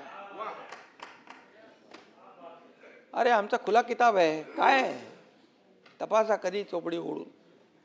जिथे सुधारणा आवश्यक आहे तिथे सुधारणा करू. जिथे कारवाई आवश्यक आहे तिथे कारवाई करू. 25 मार्च 2026च्या GR नुसार 1 जानेवारी 2011 पर्यंतची 1500 चौरस फुटापर्यंतची निवासी अतिक्रमण नियमित करण्याचं काम केलं. पण सरसकट पण नाही केलं आपण. त्याच्यामध्ये इतर कारणासाठी झालेली अतिक्रमणे तात्काळ काढण्याच्या सूचना देखील दिल्या. म्हणजे अतिक्रमणाला पाठीशी देखील नाही घातलंय. परंतु आता स्टॉप, थांबलं पाहिजे. हे निर्णय घ्यायला धाडस लागतं, इच्छाशक्ती लागते. आणि म्हणून ते दाखवण्याचं काम आपण केलेलं आहे. आणि म्हणूनच या राज्यातल्या जनतेने लोक विधानसभा आणि त्यानंतर झालेल्या स्थानिक स्वराज्य संस्थांमध्ये महायुतीला भरभरून या ठिकाणी आशीर्वाद दिलेले आहेत. आणि म्हणून विभागीय आयुक्त, जिल्हाधिकारी यांना महसूल मंत्र्यांनी तिकडे आदेश दिले. स्टॅम्प ड्युटी रजिस्ट्रीतल्या अनियमिततेवर शासन कठोर कारवाई करते आहे. 1 जिल्हा 1 नोंदणीमध्ये जिल्हा स्तरावर दस्त नोंदणीचं सामायिक क्षेत्र करण्यात आलं आहे. काही गैरप्रकार निदर्शनास आल्यानंतर शासनाने खबरदारीच्या स्पष्ट सूचना दिलेल्या आहेत. महसुलातील गळती थांबवण्यासाठी शासनाने केवळ इशारे नाही दिले, तर प्रणाली सुधारणा करून गळती थांबवली आणि कार्यवाही देखील केली आहे. ही वस्तुस्थिती आहे. महसूल संहिता कलम 155च्या गैरवापराबाबत शासनाने अतिशय कठोर कारवाई सुरू केलेली आहे. आणि म्हणून मी आपल्याला अभिनंदन केलं आहे. अहवालातील शिफारशीनुसार 13 प्रकरणामध्ये जबाबदार असणाऱ्या 15 अधिकारी कर्मचाऱ्यांना पाठवून टाकलं, सक्तीच्या रजेवर पाठवलं. सरकार अहवाल घेऊन बसत नाही सभापती महोदय, दोषींवर थेट ॲक्शन घेते. No reason on the spot decision. हे सरकारचं काम आहे. हे सरकार का काम आहे, सरकारचं काम आहे. अवैध उत्खनन, गौण खनिजांच्या अवैध वाहतुकीवर ठोस कारवाई, 1 एप्रिल 2025 पासून आजपर्यंत अवैध उत्खनन व वाहतुकीच्या एकूण 7,785 प्रकरणावर कारवाई केलेली आहे. 92,91,00,000ची दंडात्मक वसुली केलेली आहे. 4,349 यंत्रसामुग्री जप्त केली आहे. 1,685 फौजदारी गुन्हे दाखल केले आहेत. MPDA कायद्यान्वये 24 व्यक्तीविरुद्ध कारवाई केली आहे. अंबादासजी माझे मित्र, त्यांनी गेवराई बीड येथील घरकुल योजनेच्या वाळूचा गैरप्रकाराचा मुद्दा उपस्थित केला आहे. या प्रकरणी दोषी कर्मचाऱ्यांचं निलंबन केलं आहे. बरोबर आहे ना. तहसीलदार गेवराई यांच्यावर शिस्तभंगाची कारवाई देखील काय करता वाटतं. गरिबांच्या घरकुलासाठी असलेली वाळू जर कोणी लाटण्याचा प्रयत्न केला तर त्याच्यावर कठोर कारवाई केली जाईल, ही सरकारची भूमिका आहे. संभाजीनगर, बीड आणि जालना या जिल्ह्यामध्ये मुद्रांक शुल्कात 62 कोटींच्या घोटाळ्याचा आरोप आपण केला. परंतु मी आपल्याला सांगतो, वस्तुस्थिती अशी आहे, 2025-26 मध्ये छत्रपती संभाजीनगर विभागाला 1,315 कोटी रुपयाचं टार्गेट दिलं होतं, पण प्रत्यक्ष वसुली 1,254 कोटी झालेली आहे. त्यामुळे हा घोटाळा नाही आहे, हा इष्टांकाच्या तुलनेमध्ये कमी वसुली झालेला प्रकार आहे. बरोबर आहे. आणि म्हणून आपण ते व्हेरीफाय करून घ्या. राज्यातील कायदा सुव्यवस्थेबाबतीत देखील सन्माननीय सदस्यांनी काही प्रश्न उपस्थित केले. मी आपल्याला सभागृहाला सांगू इच्छितो, या राज्यातील गंभीर गुन्ह्यांमध्ये घट होती आहे. मे 2025च्या तुलनेत मे 2026 मध्ये दुखापतीचे गुन्हे 187ने कमी झालेत. विनयभंगाचे गुन्हे 374नी घटलेत. हे रेकॉर्ड आहे माझ्याकडे, तुम्हाला मी देईन, इथे माझ्याकडेच आहे. जबरी चोरी 271, घडफोडी 295 आणि चोरी 384 यासारख्या गंभीर गुन्ह्यामध्ये घट झाली आहे. गुन्हे उघडकीचं प्रमाण गेल्या वर्षीच्या तुलनेत निलमताई 3.12% वाढलेलं आहे. मे 2026 अखेर भारतीय न्याय संहिता आपलं नवीन झालं ना, या कायद्यान्वये एकूण गुन्हे उघड होण्याचं प्रमाण 82.4% होतं, ते आता 85.16% इतकं झालेलं आहे. मे 2026 अखेरपर्यंत सभापती महोदय 1,95,755 प्रतिबंधक कारवाया मोका MPDA अशा केलेल्या आहेत. नसरापूर येथील अमानुष घटना झाली, संपूर्ण राज्य हादरलं. सगळ्यांच्याच मनाला वेदना आणि जी काही भावना होती ती आपण सगळ्यांनी व्यक्त केली. पण या नराधमाच्या मुसक्या पोलिसांनी तात्काळ आवळल्या. फास्ट ट्रॅकवर खटला चालून 55 दिवसात आरोपीला फाशीची सजा सुनावण्याचं काम पोलिसांनी केलं. आणि म्हणून न्यायव्यवस्थेला धन्यवाद दिले पाहिजे, पोलिसांना धन्यवाद दिले पाहिजे. मुख्यमंत्री महोदय मॉनिटर करत होते, निलमताई गेले होते तिकडे, मी देखील DG SP यांच्या संपर्कात होतो. आम्ही सगळे लोक या केसच्या मागे होतो. आणि म्हणून पोलिसांनी जी दिवस रात्र मेहनत केली त्यांचं अभिनंदन केलं पाहिजे. ज्यांनी ज्यांनी या कामामध्ये सहकार्य केलं या सगळ्यांचं, DG असतील, SP असतील, पोलीस विभागाचे, फॉरेन्सिक विभागाचे अधिकारी असतील, यांना त्यांचं काय, आता आपण झालेली घटना अतिशय दुर्दैवी आहे. म्हणून अशा प्रकारची विकृत गुन्हेगारी मोडून काढली पाहिजे, चिरून टाकली पाहिजे, ठेचून टाकली पाहिजे, अशा प्रकारची सरकारची भूमिका आहे. आणि म्हणून लाडक्या बहिणींकडे वाकडी नजर करणाऱ्यांची गय या राज्यामध्ये केली जाणार नाही. 2024च्या तुलनेत 2025 मध्ये महिला संदर्भातली गुन्हे उघडकीस येण्याचं प्रमाण 1.8ने वाढून ते जवळपास मोठ्या प्रमाणावर त्याची उघडकीस येण्याचं जे प्रमाण आहे ते बलात्कार प्रकरणामध्ये 98.18% गुन्हे उघडकीस आले. त्यातील 99.89% गुन्हे ओळखीच्या व्यक्तीकडून घडल्याचं देखील समोर आलेलं आहे. अंबादास दानवेंनी महिला बेपत्ता होण्याचा मुद्दा उपस्थित केला होता. आपण 2021 ते मे 2026 या कालावधीत 2,34,000 महिला बेपत्ता झाल्याच्या तक्रारी दाखल झाल्या. त्यापैकी 2,17,758 महिलांचा शोध घेण्यात आला.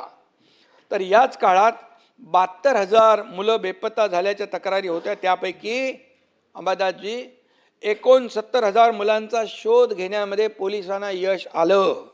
ऑपरेशन मुस्कानचं यश आहे. म्हणून आपण जेव्हा पोलिसांवर आरोप करतो त्यावेळेस पोलिसांनी ज्या चांगल्या गोष्टी केलेल्या आहेत, चांगल्या घटना वाईट घटना उघडकीस आणल्या, त्यांना जरब बसवली, त्याचं देखील लक्षात घेतलं पाहिजे. सायबर क्राईम, आर्थिक फसवणूक व डिजिटल अरेस्टचे गुन्हे वाढत आहेत. मे 2026 अखेरपर्यंत सायबर आर्थिक फसवणुकीचे 3,675 गुन्हे दाखल झाले आहेत, ज्यामध्ये फसवणुकीची रक्कम 1,195 कोटी आहे. 1,195. आणि मी हेही आपल्याला सांगू इच्छितो, या गुन्ह्यातील फसवणूक झालेल्या नागरिकांना न्याय देण्यासाठी NCCRP पोर्टल तयार केलेला आहे. गेल्या 5 वर्षात अनेक आरोपींची बँकेची खाती फ्रीज करून नागरिकांचे 1,599 कोटी वाचवण्यात महाराष्ट्र सायबरला यश आलेलं आहे. मी हे बोललो नाही तर तुम्ही नंतर बोलाल, अरे आमच्या प्रश्नाचे उत्तरच दिले नाही. म्हणून मी आकडेवारीनुसार बोलतोय. आणि म्हणून ही आकडेवारी आपण तपासू शकता. अमेरिकेतल्या बोस्टन येथे आयोजित डिजिटल इंजिनिअरिंग अवॉर्ड्स 2026 मध्ये महाराष्ट्र सायबर प्रकल्पाला digital transformation of the year या श्रेणीतील चॅम्पियन हा पुरस्कार मिळाला आपल्या सायबरला. का तुम्ही कौतुक करत नाही? जे चांगलं काम केलं ते केलं पाहिजे. मे 2026 अखेर MD ड्रगचा 349 गुन्हे दाखल करून 591 आरोपींना अटक केली. 193 कोटी रुपयांचे 83 किलो MD जप्त करण्यात आलं. आंतरराष्ट्रीय ड्रग तस्कर सलीम डोला याला तुर्कीमधून तर त्याच्या 3 सहकाऱ्यांना UAE मधून अटक केलं. या देशव्यापी सिंडिकेटकडून 256 कोटींचं ड्रग आणि मालमत्ता जप्त केली आहे. ही नाही चांगली कामगिरी पोलिसांची. या प्रकरणात दोषी किंवा दुर्लक्ष करणाऱ्या पोलीस अधिकारी या ठिकाणी कोणी असतील त्यांच्यावर कारवाई देखील करण्याचा बडगा उगारलेला आहे. अंमली पदार्थाच्या गुन्ह्यात 0 टॉलरन्सची सरकारची भूमिका आहे. 2022 ते मे 2026 दरम्यान 24 पोलिसांना निलंबित, 18 पोलिसांना शासकीय सेवेतून बडतर्फ. हे सरकारची कारवाई आहे. हे सरकार गुन्हे दाखल करून थांबत नाही, तर त्याच्या शेवटापर्यंत गुन्हेगाराला शिक्षा होईपर्यंत पाठपुरावा करणारं हे सरकार आहे. सरकार निष्पक्ष आहे, कुणालाही पाठीशी घालणार नाही. गुन्हेगारांना शासन करणारं आणि विकासाला गती देणारं हे आमचं सरकार आहे. आणि म्हणून मी आपल्याला एवढंच सांगतो, या ठिकाणी राज्यातला नक्षलवाद पूर्णपणे संपवण्याचं काम मोदीजींच्या नेतृत्वाखाली अमितभाईंनी केलं. त्यांनी ऐलान केलं होतं की 2026 मेपर्यंत या देशातला नक्षलवाद संपला पाहिजे. आता गडचिरोलीमध्ये बघा, सुरजागडमध्ये कोण जात नव्हतं, तेव्हा मी पालकमंत्री होतो. सुरजागडमधला पहिला प्रकल्प सुरू केला, हजारो लोकांना आता काम मिळतंय. आता मुख्यमंत्री महोदयांनी तिथं स्टील हब करण्याचा प्रयत्न चालू केलेला आहे. हजारो लोक आता काम करतायत आणि जे कोणी तिकडे जायला फिरकायला मागत नव्हते तिकडे आता इंडस्ट्री टाकतायत.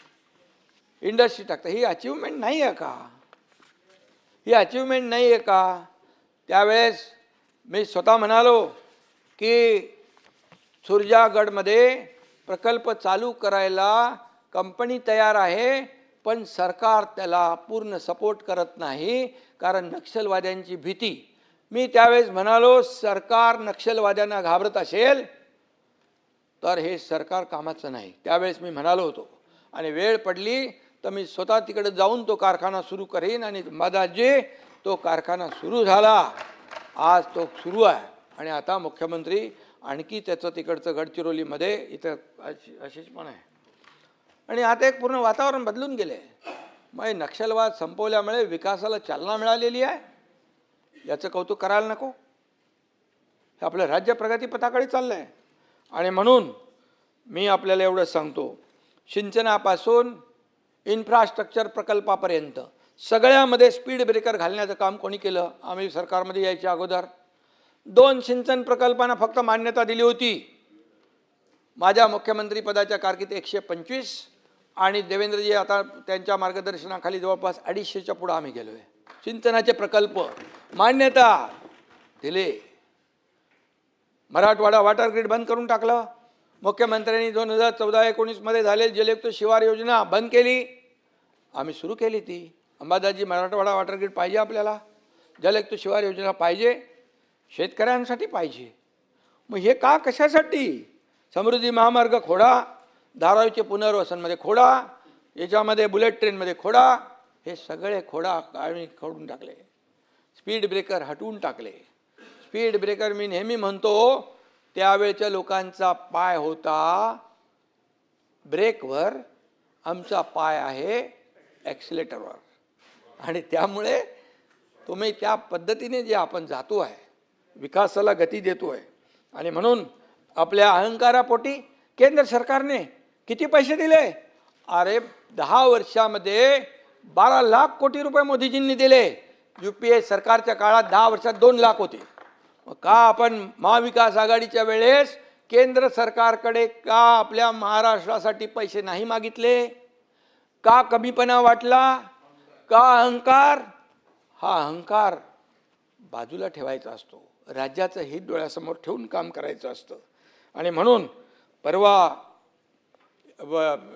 देवेंद्रजींनी गेले तिकडे गुजरातचं आपलं 10 TMC पाणी, ते नर्मदेचं 10 TMC पाणी मंजूर करून घेतलं. त्याचा फायदा होणार नाही महाराष्ट्राला? हे काम नाही केलं आम्ही? हे सरकारचं काम नाही? आणि म्हणून मी आपल्याला सांगतो, चांगल्याला चांगलं म्हणण्याची शिकवण बाळासाहेबांनी दिली होती, ती आचरणात आणण्याचं काम आपण केलं पाहिजे. आम्ही करतोय, तुम्ही करा. आणि म्हणून या ठिकाणी घरं, परवडणारी घरं काय केलं? बाळासाहेबांनी स्वप्न पाहिलं होतं त्यावेळेस मुंबईमध्ये 40 लाख लोकांना घरं मिळाली पाहिजे. मी मुख्यमंत्री असताना क्लस्टरला योजनेला देवेंद्रजी आम्ही चर्चा केली आणि क्लस्टर योजनेला जन्म दिला. आज BDT चाळीचा पुनर्विकास कोणामुळे रखडला होता? आणि म्हणून या ठिकाणी आता हे सगळे प्रकल्प सुरू होत आहेत. हे प्रकल्प STP असेल, जुन्या चाळी असतील, या ठिकाणी जे जे काही स्थगिती दिलेले प्रकल्प आम्ही मार्गी लावतोय. स्थगिती हा शब्द आम्ही काढून टाकला, आमच्या शब्दकोशामधून स्थगिती काढून टाकला. आमचे स्थगिती सरकार नाही, प्रगती सरकार आहे. पाटील साहेब, बंटीभाई, प्रगती सरकार आहे. आणि म्हणून पायाभूत सुविधा, कृषी, उद्योग, समाज कल्याण या सगळ्या क्षेत्रामध्ये आम्ही काम करतो आहे. हे रखडलेले प्रकल्प 4 वर्षामध्ये पुढे नेण्याचं काम आम्ही करतो आहे. प्रत्येक क्षेत्रात बघा, प्रत्येक विभागामध्ये बघा, सकारात्मक काम सुरू आहे. जे जनतेच्या हिताचं आहे तेच आम्ही कॅबिनेटमध्ये मंजूर करतो. हे खुलेआम आपल्याला मी सांगतो. त्यामध्ये गृहनिर्माण, पुनर्विकास, सिंचन, राज्याच्या इतिहासामध्ये आजवर झाल्या नव्हत्या एवढ्या लोक कल्याणकारी योजना देखील आम्ही सुरू केल्या. तडक निर्णय घेण्याची धमक आम्ही दाखवली. लाडकी बहीण योजना, मुख्यमंत्री लाडकी बहीण योजना, अरे काय ठटो बमले तुम्ही. गेले कोर्टात स्टे मागायला, बोले होऊन देणार नाही, होणार नाही. कोर्टाने पण त्याला फटकारलं आणि लाडकी बहीण योजना सुरू झाली. त्याच्यामध्ये पात्र लाडकी बहीण वंचित राहू शकत नाही, राहणार नाही. आणि मुख्यमंत्री माझी लाडकी बहीण योजना कधीही बंद होणार नाही, हे लक्षात घ्या. आता जर त्या महिलेच्या नावावर पुरुषांनी जर तो फायदा उचलला असेल तर सांगा बरं, सांगा बरं. आणि म्हणून आपल्याला मी सांगतो, या लाडकी बहीण योजनेचं पंतप्रधानांच्या आर्थिक सल्लागार समितीने सुद्धा ॲप्रिशिएशन केलंय. कारण लाडक्या बहीण योजनेमुळे आपल्या लाडक्या भावांच्या बँक बॅलन्समध्ये वाढ झाली. ही वस्तुस्थिती आहे, अहवाल आहे तो, मी माझ्या मनाचं सांगत नाही. त्यांचा बँक बॅलन्स 23% वाढलेला आहे, आकडेवारीनुसार मी सांगतोय. आणि म्हणून महाराष्ट्राला काय पाहिजे? सगळं होणार योग्य वेळी. सगळं जे जे होणार, जे जे बोलणार ते ते होणार, बोललेलं आहे ते होणार. बिलकुल नाही. जे होणार तेच आम्ही बोलतो, जे नाही होणार ते आम्ही बोलत नाही. प्रिंटिंग मिस्टेक आम्ही म्हणत नाही. एकदा वीज बिल माफ केलं, निवडणूक झाल्यावर विजेची बिलं गेली 3 महिन्यात. म्हणाले ठीक आहे, निवडणुकीत आश्वासन द्यायची असतात, सगळेच कुठे पाळायची असतात. तुम्हाला माहीत आहे ते, तुम्ही होते. त्यामुळे जाऊ दे, त्याच्यात मला काही जायचं नाही. आणि म्हणून महाराष्ट्राला सभापती महोदय देशात अव्वल करण्यासाठी मुख्यमंत्री देवेंद्रजी देखील अनेक धडाकेबाज निर्णय घेत आहेत. दाओसमध्ये विक्रमी MOU झाले. किती लाख झाले हो आता वेळ 17 आतापर्यंतचे 17 लाख कोटी या ठिकाणी आताच्या ह्याच्यात झाले आणि पूर्वीच्या 2-3 ह्याच्यामध्ये ते 30 लाख बरोबर बोलत आहेत. ते सगळे मिळून झालेले आहेत. आणि नुसते काय आकडे नाही आहे, ते त्याचं एक्झिक्युशन आहे. 70%, 75%, काही ठिकाणी 80% त्याचं अंमलबजावणी आहे. हे काय मी बोलतोय ते तुम्ही तपासून घ्या. आणि म्हणून या ठिकाणी आपल्याला सांगतो मी, किती गुंतवणूक आणली आहे, MOU आहे झाले, एक्झिक्युशन चालू आहे. तिसरी मुंबई, तिथं आता अटल सेतू लँड होतो, तिथे तिसरी मुंबई होतीये. एज्यू सिटी आहे, मेडी सिटी आहे, स्पोर्ट सिटी आहे, एरो सिटी आहे. आणि म्हणून इनोव्हेशन सिटी आहे. काय काय करतोय बघा, जरा बघा. उघडा डोळे बघा नीट, उघडा डोळे बघा नीट. आणि म्हणून IT आहे, डाटा सेंटर आहे, ग्रोथ सेंटर आहेत. AIचा वापर आपण करतोय राज्यामध्ये. आणि म्हणून या ठिकाणी मी आपल्याला एवढंच सांगतो की केंद्र सरकार आपल्या महाराष्ट्राला भरभरून देत आहे. ही वस्तुस्थिती आहे, ही नाकारता येणार नाही. रोज उठसूट केंद्र सरकारला शिव्या, प्रधानमंत्र्यांच्यावर आरोप. तिकडे अमित भाईंनी तर 10,000 कोटी रुपये दिले आपले, ते इन्कम टॅक्स माफ केलं ते साखर कारखान्यांचे. सहकार विभागामध्ये त्यांनी पॅक्सचं एवढं मोठं जाळं निर्माण करताय की शेवटच्या भगिनीपर्यंत हा फायदा झाला पाहिजे. हे सगळं जे आहे कुठेतरी आपण लक्षात घेतलं पाहिजे की नाही. आणि म्हणून या ठिकाणी आता कालच बघितलं, मोदीजींना आपले तुमचे नेते तिकडे शिव्या म्हणजे आरोप करतात, वाईट बोलतात, परदेशात जाऊन टीका करतात. अरे याच प्रधानमंत्री मोदीजींना 33 देशांचे सर्वोच्च पुरस्कार मिळाले. का डोळे बंद करताय? का हे देशाचा अभिमान नाही आहे? देशाचा अभिमान नाही आहे? व्यक्ती सोडा, प्रधानमंत्री. काल ऑस्ट्रेलिया बरोबर अणुऊर्जेचा अत्यंत महत्त्वाचा करार झाला. महाराष्ट्राला फायदा नाही होणार त्याचा? होणार. मग आपल्याला हे ऊर्जा निर्मितीला बळ मिळेल. आणि म्हणून हे सगळं जे आहे हे गतिमान सरकार आहे. आणि म्हणून तुम्ही किती काही म्हटलं तरी लोक जे आहेत, जनता जी बघतीये प्रत्यक्ष, कामं सुरू आहेत, फील्डवर कामं सुरू आहेत. काम पारदर्शीपणे झाले पाहिजे अशी आमची भूमिका आहे, बिलकुल आहे. आज आपण आणखी एक निर्णय घेतला आहे. कुठे गेला निरंजन डावकरे? हाय. निरंजन म्हणाला की जे काय कामाचं परफॉर्मन्स ऑडिट झालं पाहिजे, सगळ्या गोष्टी झाल्या पाहिजे. आपण जे निधी देतो या निधीचा पुरेपूर विनियोग होतोय की नाही, क्वालिटी मिळते की नाही, या सगळ्या गोष्टी पाहण्याचं काम आपण केलं पाहिजे. म्हणून स्थानिक स्वराज्य संस्थांना विकास कामांसाठी राज्य सरकारकडून विक्रमी विकास निधी दिलेला आहे. या विकास कामामध्ये पारदर्शकता, गुणवत्ता, उत्तरदायित्व आणि नागरिकांचा विश्वास अधिक बळकट करण्यासाठी परब साहेब social and technology audit mechanism टप्प्याटप्प्याने आम्ही लावणार.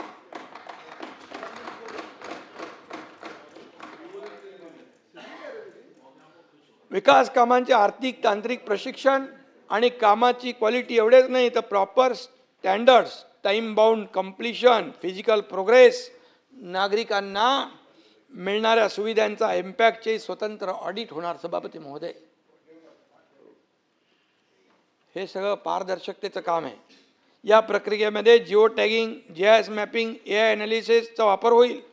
तसेच नागरिक आणि रहिवासी संघटना, स्वयंसेवी संस्था, तांत्रिक तज्ज्ञ, शैक्षणिक संस्था, लोकप्रतिनिधींच्या सहभागातून सोशल ऑडिट देखील होईल. माझा ठाम विश्वास आहे सभापती महोदय, हा एक ऐतिहासिक निर्णय साबित होऊ शकतो. अकाउंटेबिलिटी प्रत्येकाकडे राहील आणि क्वालिटी आणि वेळेवर काम पूर्ण करण्याची जबाबदारी राहील. केंद्र शासनाने जलशक्ती अभियानांतर्गत जलसंचय, जनभागीदारी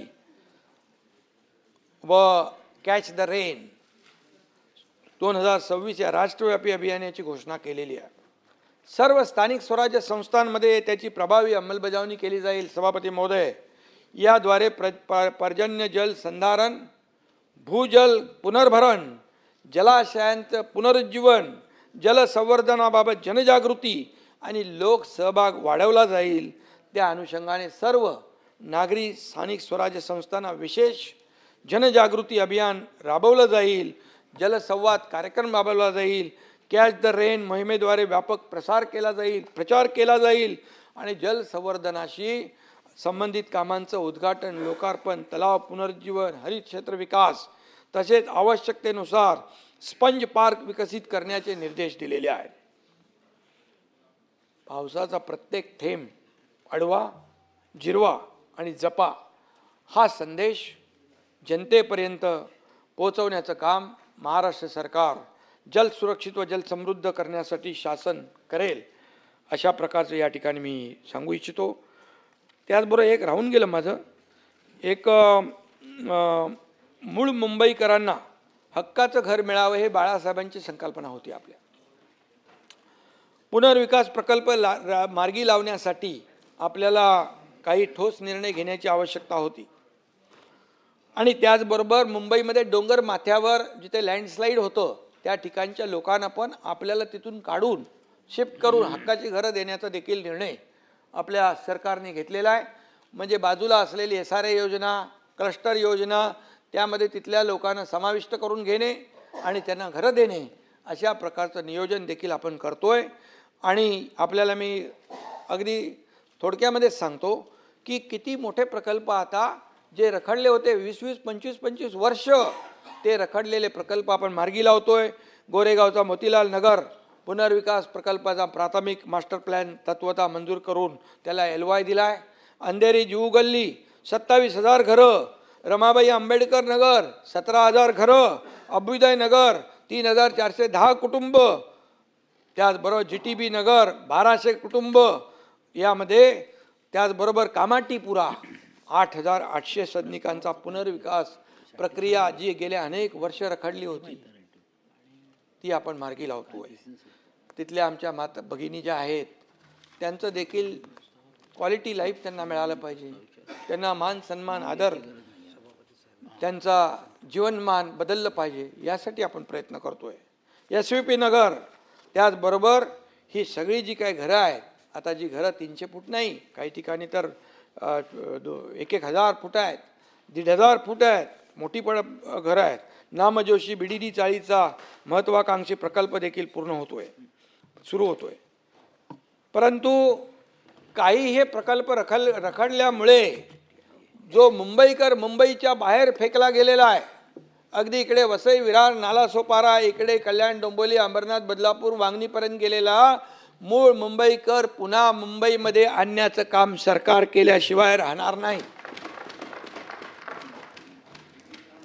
आणि म्हणून फनेल झोनच्या बाबतीमध्ये देखील, पुनर्विकासाच्या बाबतीमध्ये नगरविकासने निर्णय घेतला आहे.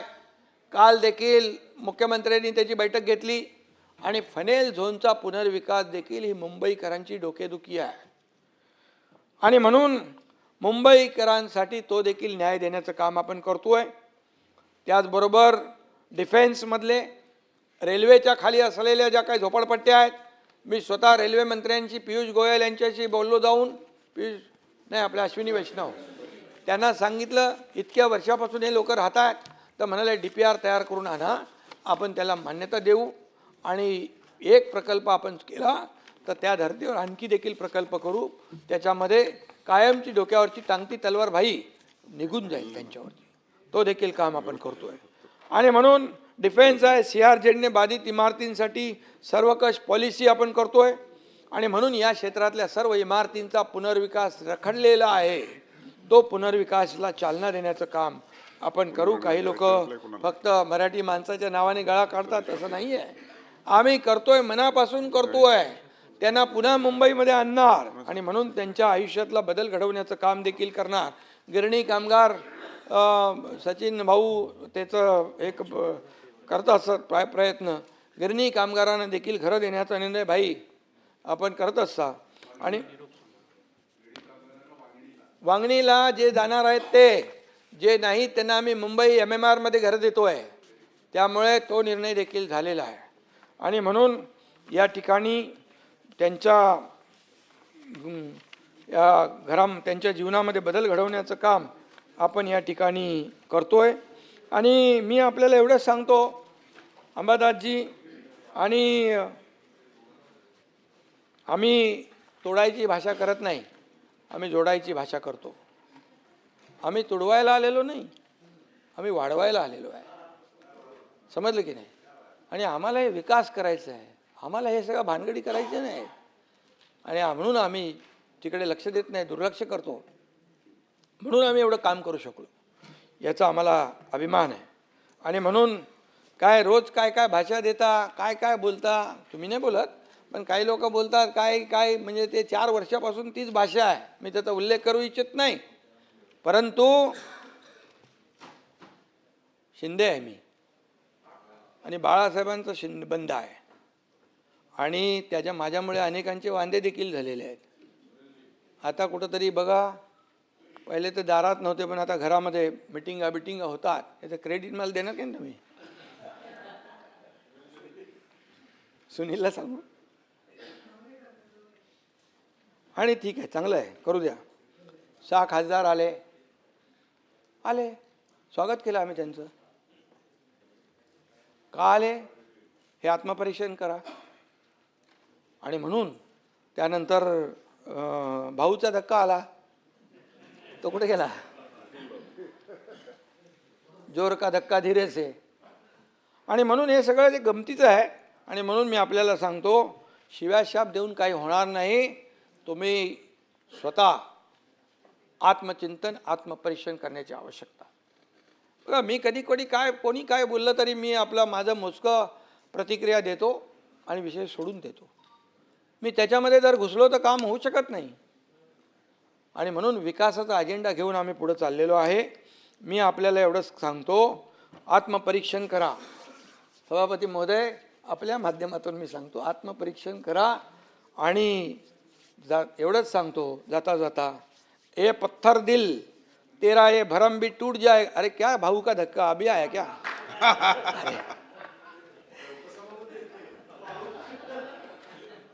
उपसभापतींच बोलतोय मी. ये पत्थर दिल तेरा ये भरम भी टूट जाएगा, हमसे टकराओगे तो माता फूट जाएगा.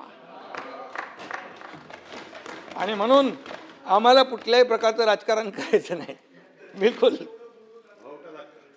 पण बाळासाहेबांची स्वप्न पूर्ण करायची आहेत. एक एक प्रॉब्लेम, एक एक त्यांचं स्वप्न पूर्ण करतोय आम्ही, आणि त्याचा अभिमान आहे आम्हाला.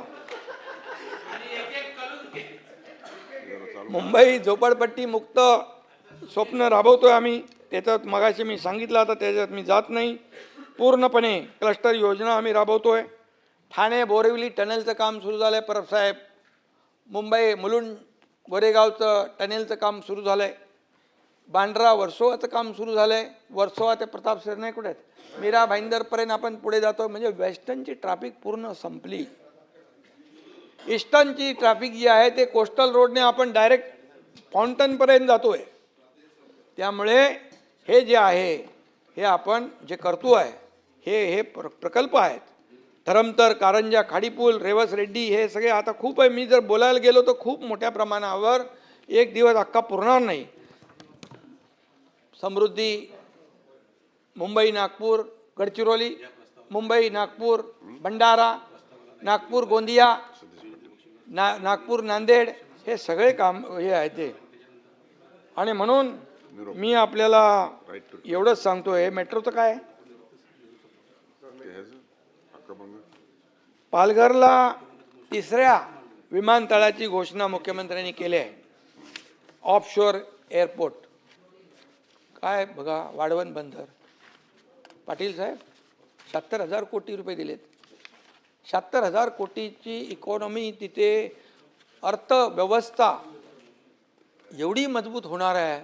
तिथल्या लोकांना काम मिळणार, व्यवसाय मिळणार, सगळं विकास होणार आणि त्या ठिकाणी मोठ्या प्रमाणावर आपण विकास करतोय. विमानतळ, बंदरे, विरार, अलिबाग, मल्टीमॉडल जाऊ देते, आता बोलत नाही मी. पण आपल्याला मी एवढंच सांगतो, मोठ्या कामांचं कौतुक करायला देखील मन मोठं लागतं. ते विरोधी पक्षांनी दाखवलं पाहिजे. चांगलं त्याला चांगलं म्हटलं पाहिजे. जिथे काय चुकत असेल तिकडे चांगला बोला, आम्ही दुरुस्त करायला तयार आहोत. विरोधी पक्षाच्या सूचना घ्यायला आम्ही तयार आहोत. आणि आपल्याला मी एवढंच सांगतो, किती टीका करा पण तुमच्या टीकेला सभापती महोदय कामातून उत्तर आपण देऊ. तुम्ही शिव्या द्या, आम्ही शिव्या देणार नाही, विकासाच्या ओव्या देऊ. आणि जाता जाता एवढंच सांगतो, आप हमें गाली दोगे, श्राप दोगे, क्या दोगे? गाली दोगे, श्राप दोगे, इसके अलावा और क्या करोगे? क्या करोगे? मेरे साथ है लोगों की दुआएं, मेरे साथ है लोगों की दुआएं, हर पल मुझे आप जनता की सेवा में ही पाओगे. कुछ भी करो लेकिन सेवा नहीं छोड़ेंगे. धन्यवाद. जय हिंद, जय महाराष्ट्र.